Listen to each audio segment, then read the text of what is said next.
今仔日我要讲的故事是人甲狮。一个少年家要去市内找头路，拄着一只狮挡伫半路，佮发出真恐怖的声音。伊行到强要软骹，毋过真足疼。狮的声音听起来敢若真艰苦。少年家虽然两只脚皮皮喘，嘛是豆豆仔行过，甲看卖。原来狮的脚去互一支刺插着，冻咧流血。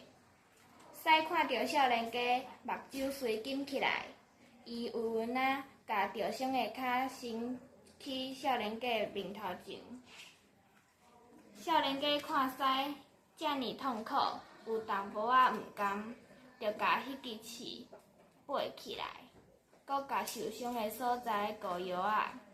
狮慢慢仔徛起来，甲少年家点一个头，表示感谢。